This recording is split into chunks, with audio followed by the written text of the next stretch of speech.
Coming up on this week's episode, talking points on Liverpool, the Championship playoffs and Bristol Rovers. Liam's put together a quiz to test me. There's some more Wonders of White and Who Am I? So let's get started.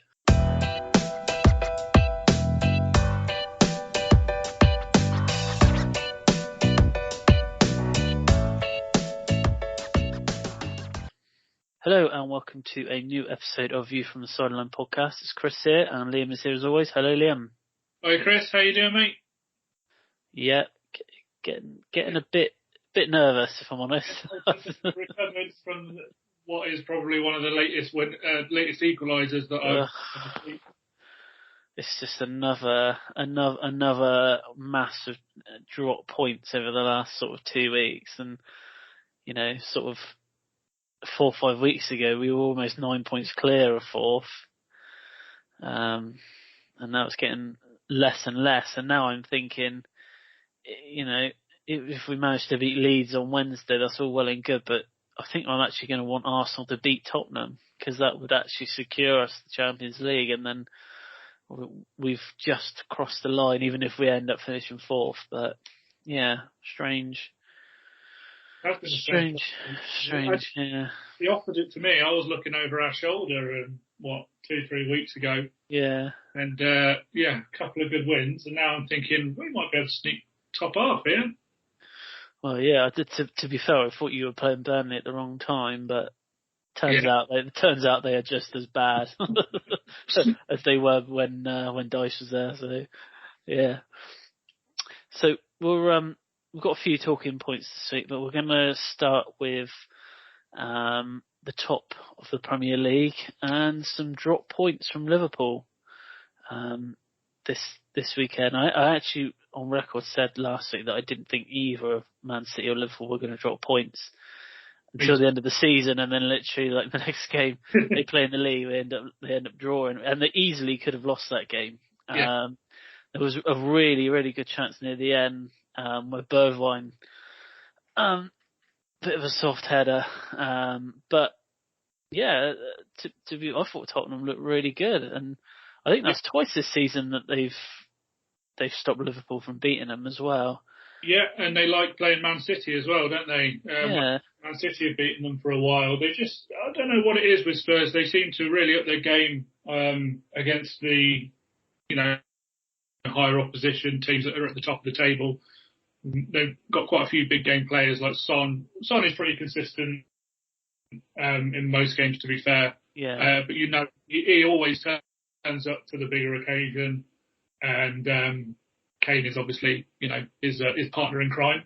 But it was a really good performance from Spurs. I was very impressed by them. Liverpool weren't their usual free-flowing dynamic selves. I don't know whether it was a case of tiredness. I think exactly. Yeah. They put a lot more effort into the Villarreal game than I think they expected to, going 2-0 down so early on. But no such Champions League hangover for Man City, which you would have expected, having gone to extra time and to lose it the way that they did. But quite the opposite to Liverpool. They were free-flowing, always looked dangerous going forward. I think that they basically didn't give Newcastle the ball. I remember seeing the possession percentages as towards the beginning of the second half, and it was 99% to Man City, 1% to Newcastle, which I think says it all really. Once they keep the ball, it's very difficult to get anything out of it, because you're just chasing the game the whole time. And I think they tied out, and the two goals at the end just to sort of seal the win. I think sort of with Man City now, obviously after sort of midweek last week, they haven't really got much else to play for now. So you could kind of tell that they wanted to make a point yesterday, and unfortunately for Newcastle, they were on the receiving end of it. But it just goes to show how how well they can actually play. I thought on Wednesday when they played Real Madrid, I thought they controlled the game for the majority of it, but I don't know how you go from being 1-0 up to 2-1 down within literally minutes, and at the time it was as well. You know, they hadn't up had a shot on until target. Real Madrid hadn't had a shot on target. up until Looked so comfortable for City. I mean, even Grealish had one off the line, and then I think it was only 2 minutes later, Madrid go at the end and get the equaliser, and you think, oh, hang on a minute. Well, I even think that like the commentators even at that point were saying, oh, it's a sort of consolation for Real Madrid. I don't think they're going to get back into it to then have your second shot on target go in. It was quite the turnaround from Real Madrid. But going back to Liverpool quickly, I thought that you did mention it there. I thought they looked tired. I thought it looked like that the amount of games that they've had to play this season had finally caught up with them. And I didn't necessarily see sort of the attacking force that they've been, you know, for 34 other games in the Premier League. But credit to Tottenham, I thought that they actually stopped, you know, that front three of Liverpool from making too many. I think Liverpool only had 3 shots on target in the end. Yeah. So I've been critical of him before, but I thought Højbjerg had a good game in the centre midfield for Spurs. One of the best games that I've seen him play. Davies played well. You know. Yeah, they had a lot of really solid performances from Spurs, but I think the frustration from their fans is, why can't we see this every week? This is it, yeah. They turn up against lesser teams and then they're non-existent. So, you know, it's frustrating when you know that performance is there. It's just getting it out of them. Because they have got, the squad that they've got isn't far off, I would say, on par with Chelsea, if I'm honest. I think Kane and Son are something to definitely work around, and because Kuleski, when he's playing, he seems to be, you know, on it as well. Yeah. But with them, it's always been sort of, it's the same with Man United, really. I think they're shy of a few defenders and someone in midfield that can control it. Yeah. I know you said Højbjerg, he's more of that sort of reinforcement for the defence. Bentancur had a good game as well. And I think he's been a good sign in January. I think he's come into the team and he's had quite a big impact. But they are still short of what I think the Pochettino era Spurs had. And I don't think by any means that when he was in charge they had the best team in the league, but he managed to get into a Champions League final. That side, I think they're still short of that level. But I look at Man City and Liverpool now. The reason that I would have put this down to for Liverpool in the past is their lack of depth, because I think they had quite a small squad for a number of years. But since Diaz and Jota and those kind of players have arrived, Minamino and people like that, they've got that depth now that Man City have got. And I don't think it's an excuse any longer to say that our squad is smaller. Man City could field 3 teams. Like they could, if Man City fielded their third team, they'd still comfortably be mid-table in the Premier League. Liverpool never had that option, but now I think they're close to it. They will obviously see this as quite a big risk to their title challenge. I think I do fancy Man City now, and I think last week I fancied Liverpool. But it just goes to show anything can happen.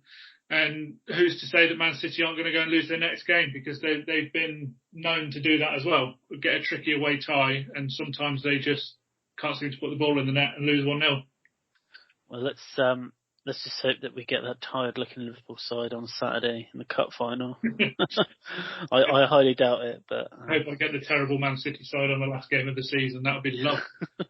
to deny Jack Grealish a title at Villa Park. Or I can't remember if it's at Villa Park or at their place, but either way, it would be sweet.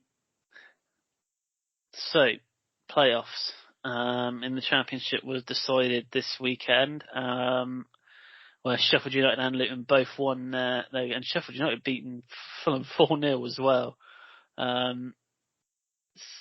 So they are both in the mix for the playoffs now. So it's going to be Huddersfield versus Luton and Forest versus Sheffield United. I was just having a look at sort of the previous results this season against the two teams. Now, Huddersfield have beaten Luton 2-0, and the other game ended 0-0. And the Forest Sheffield United, they've drawn 1-1, both home and away. So very, very tough to call, I will say. And I think the majority of people are wanting Luton to do it. But I'm swaying towards Huddersfield at the moment, and I don't know why. Interesting. My heart says that this is destined for Luton. Yeah. And I think it would be a bit of a fairy tale if it was to happen. But my head says Sheffield United have been there and done it. I don't think they went through the playoffs last time, but I have a feeling that the winner is going to come from that tie. I don't know why. I think Nottingham Forest went on a really good run towards the end of the season. Like we said last week, they were near the bottom after 10 games. Yeah. Went on an unbelievable charge to get up the table and ended, well, they were only minutes away, I think, from finishing third. I think they would have done if results had gone their way this week. But I just think with that form, they're looking really, really strong and they'll fancy themselves against any team. Mm-hmm. Sheffield United, you have to give them a bit of credit.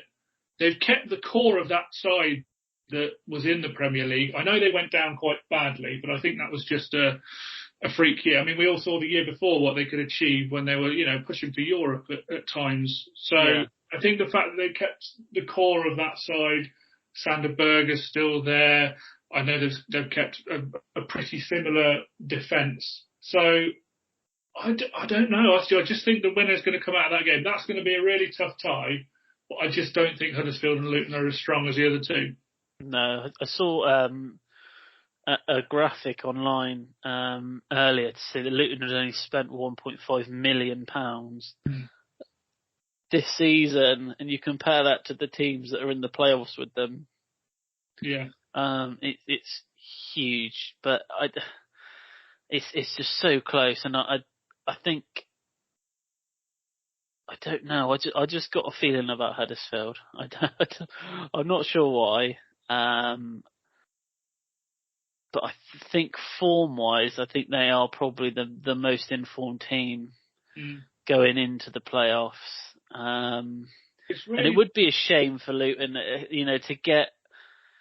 to achieve what they've done this season, to get so close. I think for them, they're on that sort of, we've got this far. We can hold our heads high that we got to the playoffs. And you just hope that if they don't make it, that they can sort of, challenge again next season. But like I said, the championship is just a minefield of ex-Premier League teams who have got a lot of money. And we've seen it before, haven't we?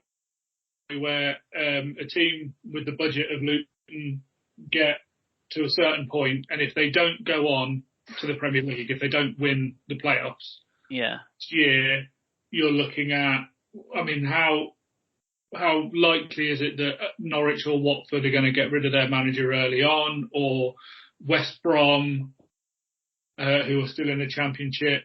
There are plenty of big teams. Any one of the other three that are in the playoffs, two of them aren't going to go up. So what if one of those sacks their manager?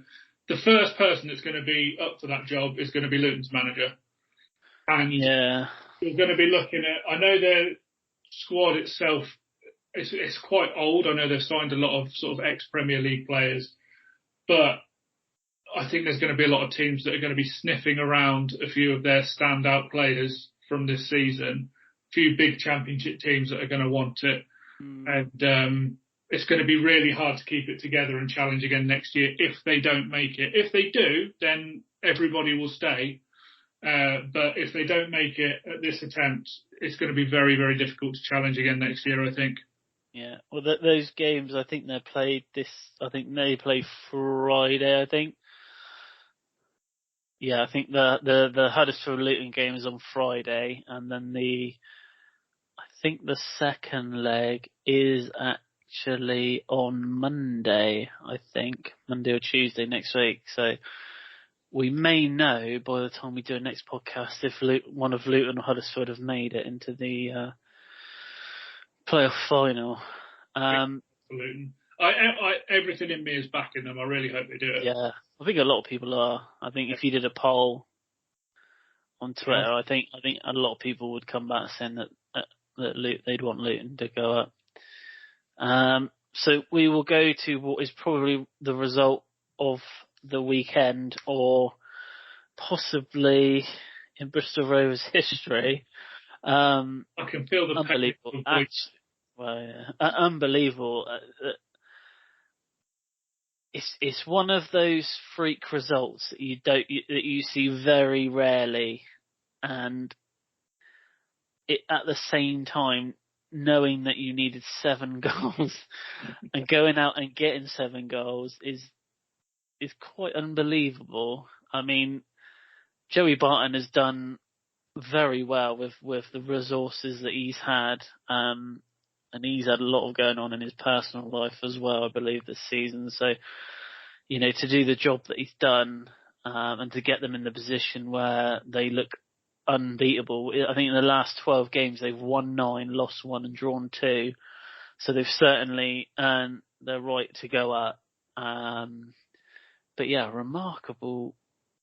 I couldn't believe it when I saw the result. I thought, and to go up if you're Northampton, you must be absolutely kicking yourself. You got to go through the playoffs now, and then there's a chance that you might not even go up. Yeah, it's a big morale hit. I was watching the scores come in on BT Sport, and as ever they had Peter Walton, the referee, and he's a big Northampton Town fan. So it obviously started so well. Northampton went 3-0 up, and in the studio he was sort of saying, "Well, we're not quite there, but I'm fairly confident that this will be our day today." And then the 1 goal goes in against them, and then Bristol Rovers score a third, and then a fourth, and a fifth. And you can gradually see the colour drain from his face. And by the time the 7th went in, he was totally speechless, which I'm sure fans of BT Sport will be really happy about. But if this is a result that happens on Football Manager, I'm throwing the laptop out the window, because if it happened on a game, I'd say it's so unrealistic. I'm not doing it anymore. But to actually see it in real life, in real time, happen as well. I know that Scunthorpe played a youth team. I think a lot of Northampton fans I saw on Twitter were complaining, but since Scunthorpe have been relegated basically to save their finances, they've been playing a youth team. This wasn't a one-off to just let Bristol. Yeah, no. I mean, they need to save money. They can't afford to be playing their first team squad at the moment. So it would have given them some hope, I'm sure, before the game, Bristol Rovers, knowing that was going to happen. But I don't even think they would have felt like a 7-0 was possible. The sort of mentality, because they would have known that Northampton had scored 3 as well. The mentality to think, well, we'll just keep going and keep scoring, and who knows what might happen.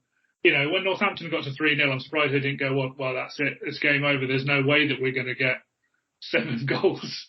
But yeah, they did, and they even had a pitch invasion before full time as well. And because they were reason. I never thought I'd see him trying to be so reasonable with football fans, but there we go.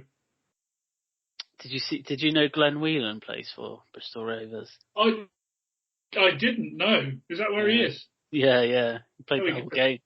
Played the whole game on Saturday. But hats off to Bristol Rovers. They're going up to League One. They'll probably get relegated, hopefully. And I know you've got confidence in them. Well, they've only just come down. They got relegated last season, so they were one of the favourites to go up this season, but they didn't start off very well, so it took them a while to get going. But fair play to them. A quite freak result, really. Is it just because they're local-ish to Yeovil? Is that what the animosity is I guess so, yeah. And something. They weren't very pleasant when Yeovil got relegated from the Championship, let's just say that. Okay, all right, okay. That's good to know. Yeah. I did want, but yeah. It goes to Bristol City fans as well. Yeah, I'm glad we got to actually talk about this one because I just wanted to hear the tone of your voice. So yeah, that's good. Lovely. Right, that's it. Talking points done. We are back in part 2 with the Wonders of White, Who Am I, and a mysterious quiz that Liam has put together. So back in 2.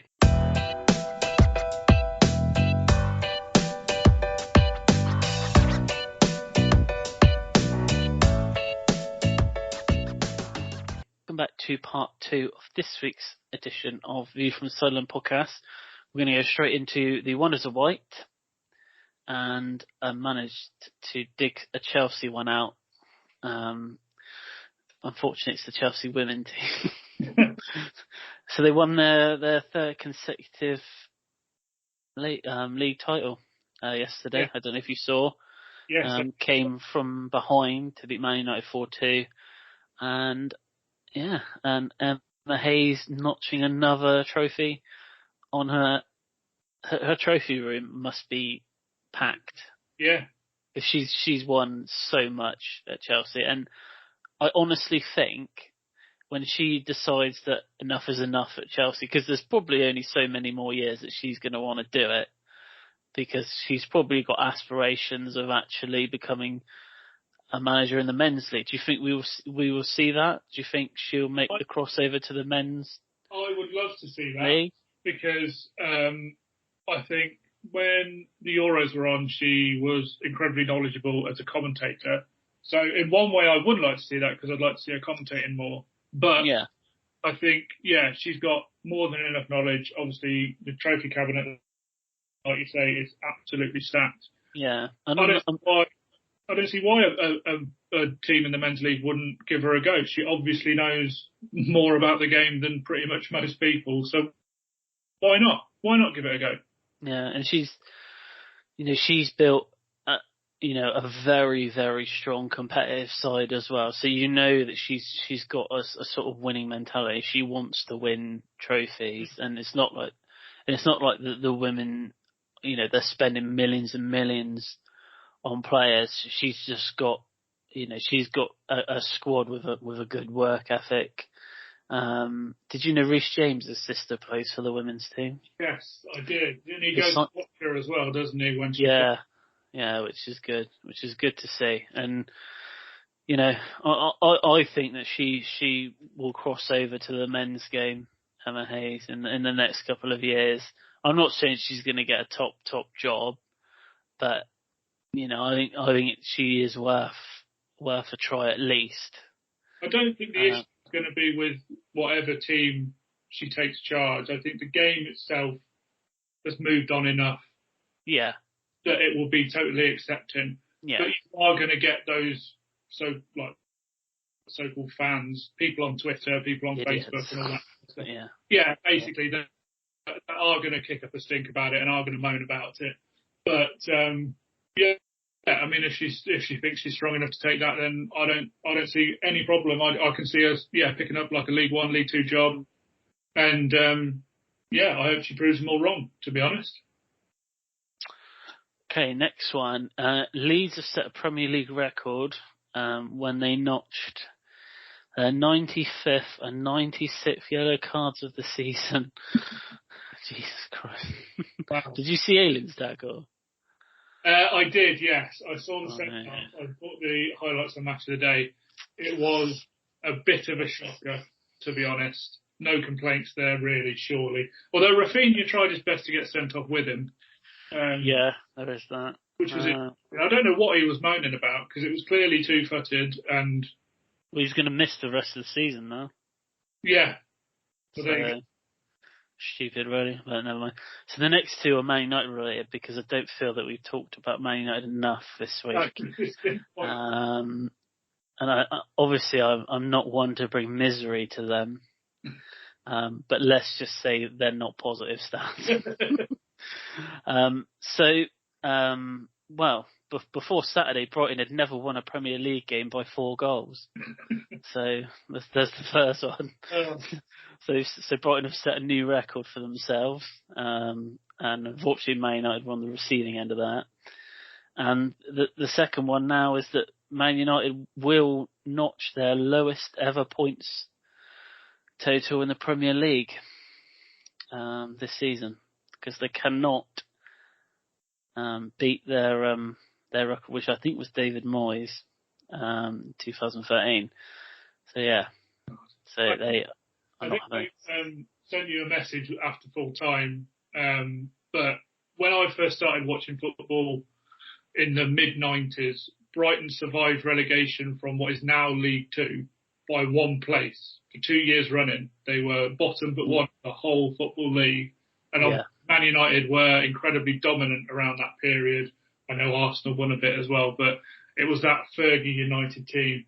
And if someone had told 6-7-year-old me that Brighton were going to beat Man United 4-0 whilst being in the same league, and they will totally deserve it on the balance of play, outplay Man United, I would have said you're dreaming. Like, there's no chance. So, 25 years. I know it's a long time, but it's an impressive rise for Brighton. You've got to say it's from the depths of despair to Premier League. The thing is, one of my very earliest memories of watching Chelsea play football was the FA Cup final in '94 when Man United beat us 4-0. So I've always had that sort of resentment from that, and it seems to be finally sort of in the last 2-3 years, like the plan is coming together to watch their demise. But yeah, we'll have to see what happens with Ten Hag. I'm sure he was contemplating ripping that contract up on Saturday. Don't know what he's doing taking it. Yeah. What's the end of Wonders of White this week? So, Liam, what have you got?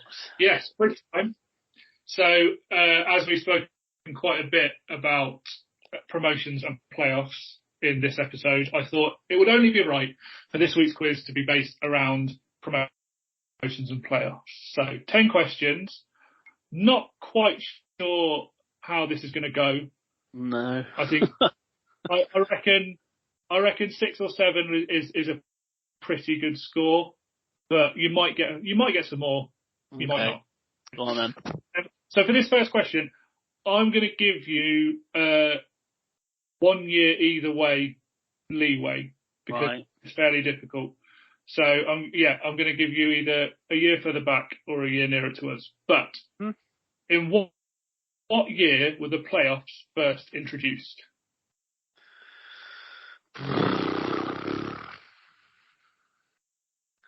That is a great question. And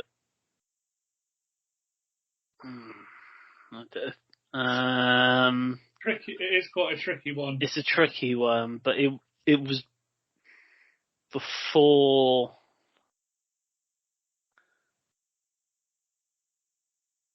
I don't know.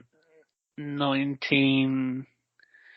That bit's correct. 1984. Ooh, 1987. Not far away. I thought it was the 90s. I was way off. I thought it was like 94, 95. It was definitely before. I know it was before the Premier League. 1987. So this doesn't go towards the quiz, but just so you know, first ever playoffs in 1987. Charlton beat Leeds in a replay to go up to the First Division. Swindon beat Gillingham to go into what was then Division 2. And in the Division 3 playoff was between Aldershot and Wolverhampton Wanderers, and Aldershot won.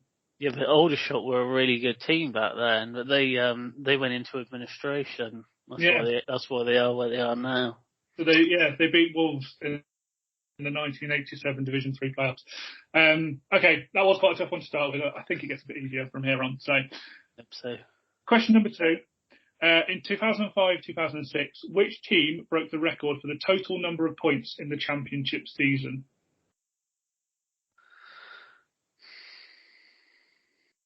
2005-2006. Yes. I believe the total was 108 points. Blimey. So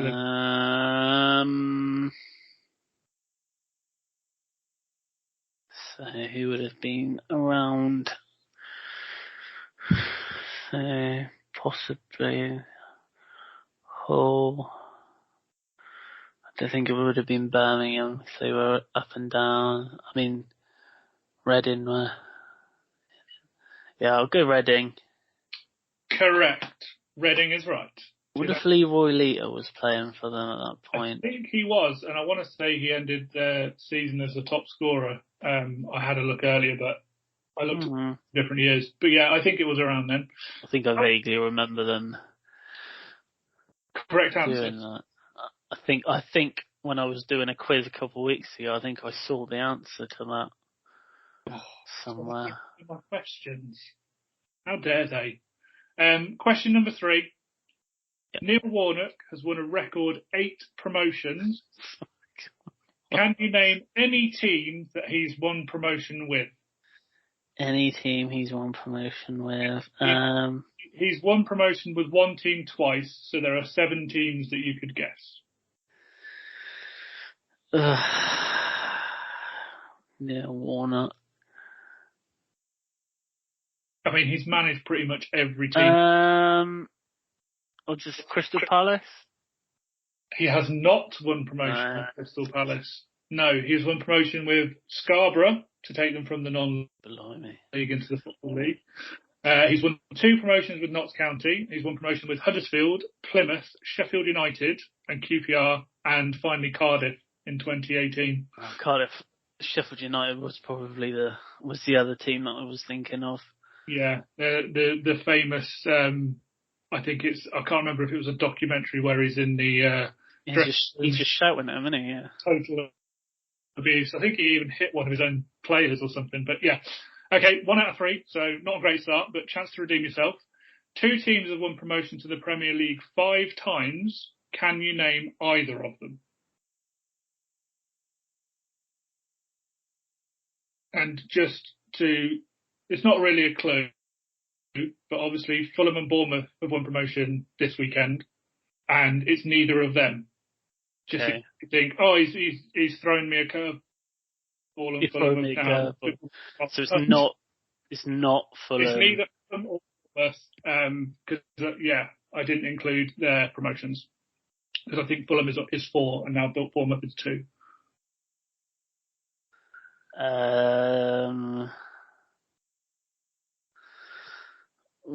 Not for. I mean, Norwich are probably an obvious answer. I'm just thinking Norwich. Who else?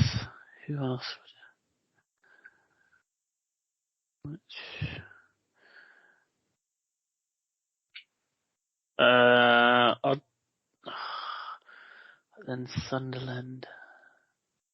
They went up and down a few times. Sort of middle 2000s. But then they got relegated and they didn't go back up in the late. Relegated again? I am going to go. I'm torn between Sunderland. What about West Brom? West Brom. I'll go West Brom. It's just come into my head. Oh, no, hang on. I'm going to go with it. Or Norwich. Go with it. You commit yourself. I'll commit to West Brom then. And you will be correct. It is West Brom. The Boing Boing Baggers. And also Norwich.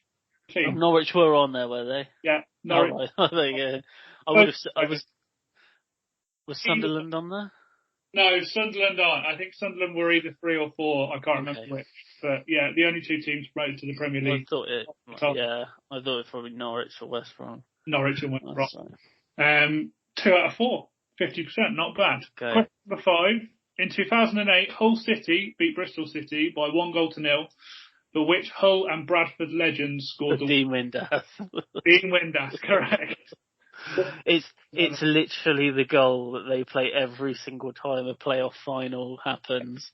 Every time, because he was about 45 when he scored it. I mean, it was a good goal. I'll give him that.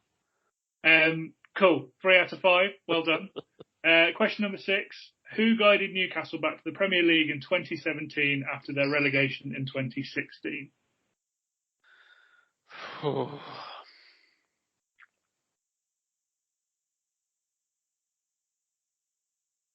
And it's just one manager, yeah? Just one manager. He went down with them and then he got them back up. He went down with the... Then he went back up.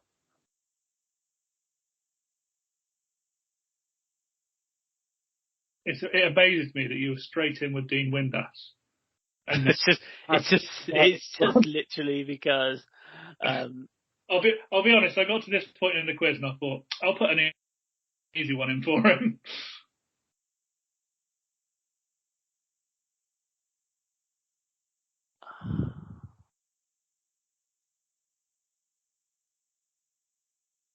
I want to say something's telling me it's Rafa Benitez, but I don't know if he went down. If he joined them 2017, that wasn't long ago. No, they're already Bruce was there for about 3 or 4 years. I'll just say Benitez. Correct. Or McLaren. Oh, Rafa Benitez. Correct. Yeah, and then so he was in charge of them when they got relegated. Yeah, so he came in. He must have been there not long after McLaren got sacked. No, they were in trouble by the time he joined, right, and then they went down. Well done. All right, that's it so far. Question number 7. In 2017, Wolves got promoted, and they also broke the Championship transfer record to sign which midfielder? Oh. In what year was it? 2017. Blimey.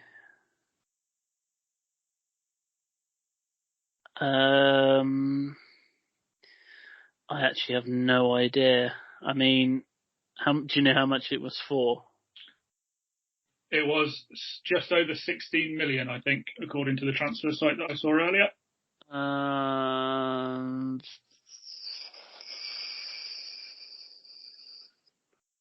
Which for a team is a lot. Or it was 5 years ago. That's what I mean. Nothing is glaringly obvious. Oh, you can't really tell me. I guess he's not there now. No, I can give you a clue, and I'll tell you he is still there. He is still there? Yeah. I mean, I'm not sure when he joined. I'll just say Neves. Correct. It was Neves. It was I was half tempted to say he's Portuguese, but that doesn't really help you. I mean, it would have whittled it down to about 15 players in their squad. Their entire team. Yes, correct. So 5 out of 7 now. Nice, doing well. Question number 8. Blackpool won promotion to the Premier League in 2010, but which Scottish player was their top goal scorer? Charlie Adam. Boom, straight in with Charlie Adam. Yes, correct. Nice, doing really well. 6 out of 8. I'm proud of you, Chris. I'm proud of you. You've been swapping up. Yeah, I just remember him being at Blackpool because he signed for Liverpool after that season, I think. He did. And I can't remember who else signed. Was it the same year that Eden Hazard signed for you? And I remember someone saying that Charlie Adam was going to be the signing of the summer. Yeah. Along those lines. Anyway, 2 more questions to completely derail you. Question number 9. Can you name either side that was promoted from the National League last season? Just one out of the 2 will do. Barrow. No. Barrow.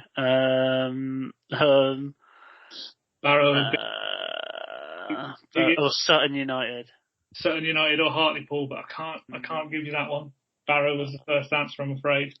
So what does that put you on? 6 out of 9, I think. So this one to make it 7 out of 10, which is a good score, I think. In 2018, Aston Villa lost 1-0 to Fulham in the playoff final. But who did they beat 1 year later to clinch promotion? Derby. Correct. Just had to get that in there because, as we all know, Mason Mount played and Frank Lampard was manager.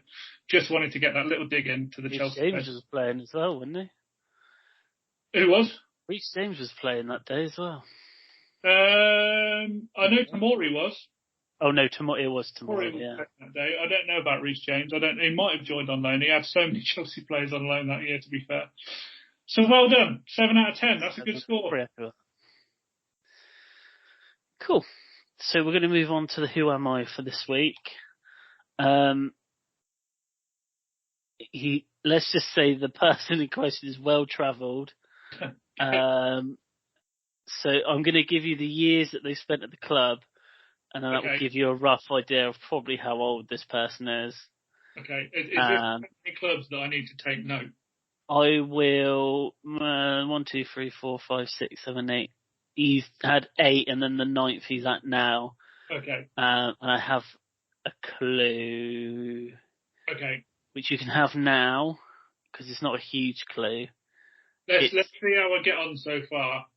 And then if I need it, that's. We've got started at Cardiff for a year. So he played for Cardiff for 1 year. He then moved to Birmingham for 4 years. Stoke for 3 years. Yeah. He played for Palace for a year. Right. Before moving to Norwich for 4 years. Okay. He then played for Derby for a season. He then travelled abroad to Göztepe for 2 years. God. And then he came back and played for MK Dons for 1 year before signing for his current club, who he has been at just for this season. Okay. So Cardiff for 1 year, I don't think that's too much of a clue. And then he's basically played for most of the teams towards the bottom of the Premier League. Yes. Like if you're going to do a team of them, Palace, Norwich, obviously Derby when they were in. Oh, this is quite a difficult one. It's about 18 years he's been playing football for professionally. So from Cardiff, he went to Birmingham. Which, boo, we don't like that. We don't like that at all. And then Birmingham. He is probably most known for playing for Birmingham or Norwich, but that's because he's spent 4 years at each club. Okay. Birmingham or Norwich. The only player that I can think of at the minute that's played for both those teams is Nathan Redmond, but it's obviously not him because he's at Southampton. I might have to take you up on that offer of. So the clue is he is currently, well, the first clue, I've got 2 clues. The first clue is he is playing for one of the playoff teams in the Championship. Right. So. It's either going to be a player for Luton or one of the other teams has got a really obscure third choice goalkeeper that I don't know about. This is difficult, isn't it? I can't think of any other players that have played for Birmingham and Norwich now. Nathan Redmond is just circling around in my head. So I think this might be the first time where I've failed you, Chris. I've got another clue. Yeah, I'm trying to make my way through the Luton squad that I don't know well enough now. Oh well. Okay, I think a name has just popped into my head. And I think he played for all those teams. Don't remember him playing for Cardiff. But I remember him playing for Stoke. I'm going to go with it. I'm going to say it's Cameron Jerome. Correct. He's 35-year-old Cameron Jerome. That misled me because I thought it's got, for a career that long, it's got to be a goalkeeper or a defender. So I'm sort of thinking I know Scott Dan played for a few teams towards the bottom. But no, yeah, Cameron Jerome is a good one, yeah. He did play in the Premier League for Norwich, didn't he? He scored 20 goals for Norwich in the Championship. Then they got promoted to the Premier League. He scored 3 goals. Then they got relegated and he scored 16 goals in the Championship. And then when they got promoted back to the Premier League, he scored 1 goal. So I think we know.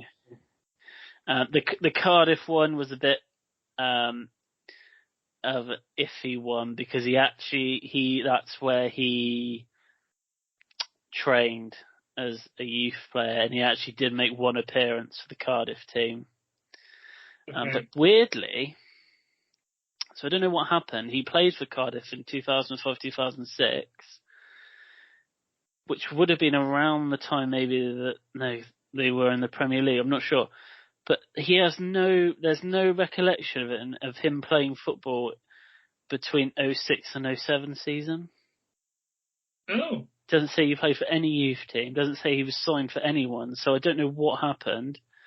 So I can only assume he got released and he was just training with clubs. Bouncing around clubs for a little. And then Birmingham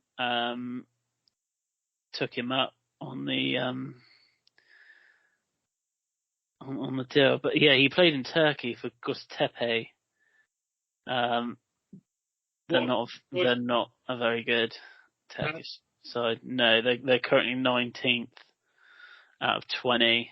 And his goals tally wasn't great.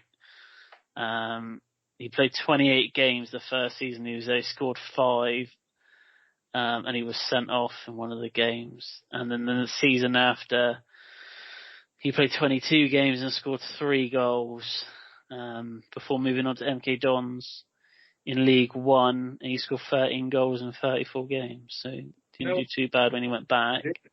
Yeah, I just have no memory of that, and it was only last year. I was thinking like Alan Smith, because he played for MK Dons, I think, for quite a while, but yeah, you can bounce around those clubs. But yeah, that was a good one. That was a real tricky one this week.